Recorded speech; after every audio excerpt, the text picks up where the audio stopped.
Hi guys, it's Misty from the Book Rat, and today is the final book haul of 2018. So this is everything that came in my mail in November. I know there's still a month to go in 2018, but the haul for it won't go up until 2019, in theory. This is our last book haul for the year. So sad. And it is a nice tidy pile. I'm going to get right into it. Everything I'm mentioning is going to be listed and linked in the description below so you can find out more about all of the books. And I am eager to find out what they're all about and dig into them. So let's find out what November had in store. And we'll start with this very pretty box that just showed up. Total surprise. Didn't know it was coming or know anything about it. On the front it says Little White Lies, and as you can see it's covered in roses and very faint writing and kind of shattered. Everything is kind of shattered. Really interesting. Inside there's a little card and then some goodies, and of course my battery is dying. Fantastic. One moment. As I was saying, inside there's a little card. Can you not do that? Listen, listen. That is an invitation to the Symphony Debutante Ball, which I think is really freaking cute. And then there is a little sort of mason jar mug that says sweet as sugar with what I'm guessing is tea, and a little keychain. Some coasters that say hey y'all. And then under the masses of paper crinkles that the cats are just dying to dig into, there's a copy of Little White Lies by Jennifer Lynn Barnes. I am not entirely sure when this comes out. Oh, yes I am, because it says it on the invitation, which makes sense. So this came out November 6th. As you would guess from the setup, it is set in the South and features a debutante. The little tagline says, "Debutantes don't get mad, ... So I'm guessing maybe they get even.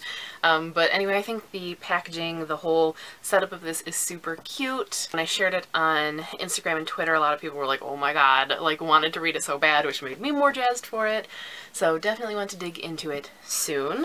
And I've been looking at it kind of sitting on my little pile on my bed, and I've been thinking I want to do kind of like a marketing chat at some point in the new year about like my favorite PR packages that I've been sent and marketing things that I've seen, if that is at all interesting to you guys, because I talk about it a lot whenever anything comes, and of course I share things on Instagram and Twitter.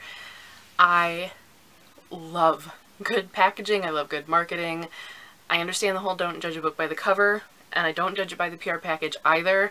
A good package won't necessarily... I probably shouldn't keep saying a good package. A good marketing gimmick won't necessarily make me want to read the book, but I can still appreciate the good marketing. And I like to kind of... I just, you know, we're consumers. And also I like the creativity that goes into them. And I have a lot of really cool things that I've saved and a lot of really cool things that have been sent to me. And I just think it would make for a fun chat, but I know some people don't like things like that, or they feel like it's, I don't know, like bragging or something. Not at all bragging. I want to literally talk about marketing campaigns and how they aid the book and just the creativity behind them. So if that is at all interesting to you guys, let me know, because I would like to do a book chat about it. Anyway, moving on. Next in this pile we have a book from Penguin Random House. This is a middle grade book coming out in February, and it is called Song for a Whale by Lynn Kelly.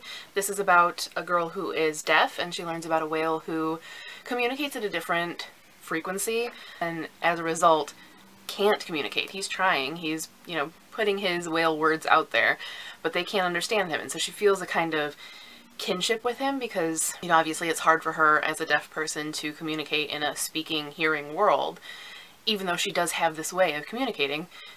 Just people can't necessarily understand her. So I think that sounds really fascinating and a great thing to tackle in middle grade, and am looking forward to it. As I said, it comes out in February 5th. And I will be talking about it, I think, at the end of February, actually, because I'm part of the blog tour, and I think I have like the 28th, like very last day, but definitely the last week for sure.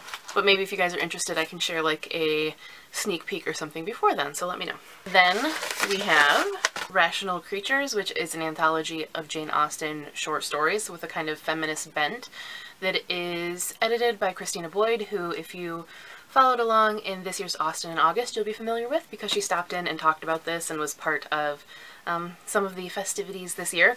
Has a whole host of people. A lot of them have actually been part of Austen in August in the past. It's a nice, meaty one. And as I've mentioned a time or 10, I have been just, I fell down the Austen rabbit hole again this year. It kind of cycles every now and then. It's like, I only read what I need to read for Austen in August, and then other years I'm like, I cannot stop. This year I can't stop. So this is another one to add to the list and feed the Austen-sized hole in me, because clearly it's not full yet. This one is out now, and I think anthologies are a great way to discover new authors and kind of get a feel for people's styles, so I say that a lot. I mean it. Last physical book from this month was another random one that I didn't know was coming, I think from Scholastic, yes. And it is called Mike by Andrew Norris. It's very shiny. There we go. Very quirky cover. And there's the other side of it. It's about a teenage tennis prodigy named Floyd who is being followed around by someone named Mike, but no one else can see Mike. And so it's got this kind of quirky, weird approach to it. It says it's a thought-provoking journey of self-discovery and kind of what it means to find your voice and follow your own path, even if it's not at all what you've been working towards and what you think that your life path is going to be. So it sounds interesting. It seems very different. I don't know what the goldfish thing is, but you know, I'm curious. And this one also comes out in February on the 26th. Lastly, I had a couple digital things. The first is Borrowed. There you go. By Lucia DiStefano. I have already shared a first impressions of this as well as a little sort of teaser excerpt, so if you are curious about it, I will link that below and you can kind of hear a little bit of the style and see what I thought of it and whether I intend to continue with it. And the other is an audiobook of the middle grade The House in the Poplar Wood, which I got directly from the author. She was giving away copies on Twitter and it sounded so up my alley, and I've been really craving middle grade and have no current audiobook that I'm reading. I would show you, but it is loaded in my phone, which is downstairs, so sorry. But it looks and sounds excellent and I can't wait to dig in. That is all for this final book haul of 2018. Let me know what you thought of the books, if you want to hear reviews or excerpts or first impressions of any of them, if you have read or want to read any of them, and also let me know what you've gotten, what you've added to your shelves recently. Hi, little buddy.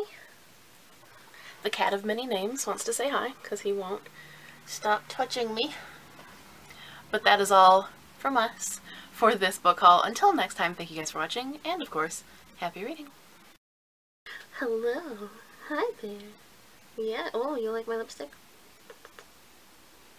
Yeah? You want to wear it? There you go. There you go.